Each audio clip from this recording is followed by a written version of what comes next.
Okay, so what you see now in the background is mechanical traction for Andy, which is going to help stretch those joints in a manner to relieve the pressure at the base of his neck and also stretch the muscles around his neck as well.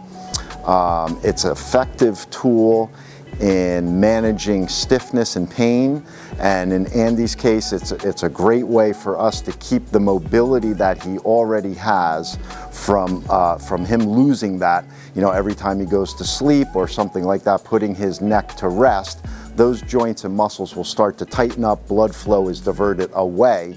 So this machine allows for the reverse of that. It stretches the joints through, gets blood flow moving into the area, and helps with maintaining the mobility. So that's why you know, we like to use, and Andy loves the traction, so it becomes a great addition to his treatment plan.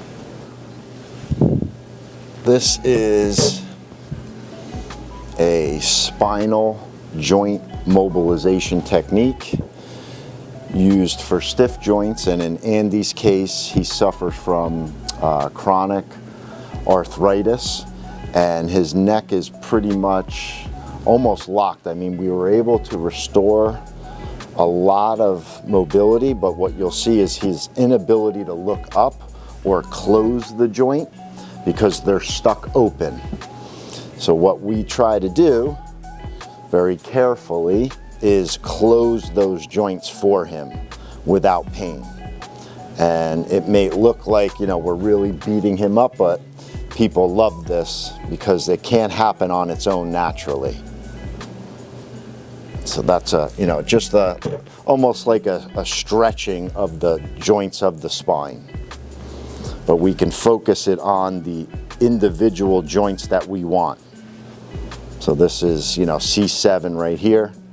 And we want to close that facet and stretch it, and then stretch all the muscles and ligaments and capsule around that joint as well.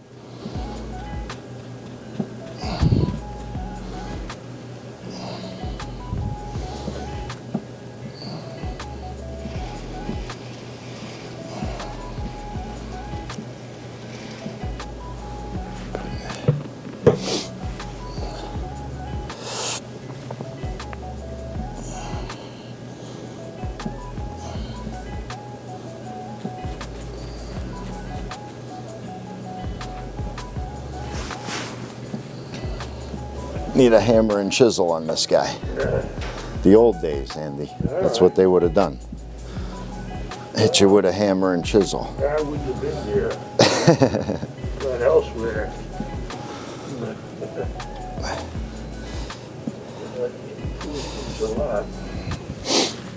Now, what a lot of people forget, a lot of clinicians, is that when you rotate your neck, you have to rotate from the joints all the way down into this area here. So most people will just focus on the neck, whereas I found it very useful to get into the thoracic spine as well with these same type of closing mobilizations. You just want to be careful not to push too hard and you end up hurting someone. But Andy likes it when we really push on him, so. I do? At least you told me you did. No, it's good. Yeah. Okay.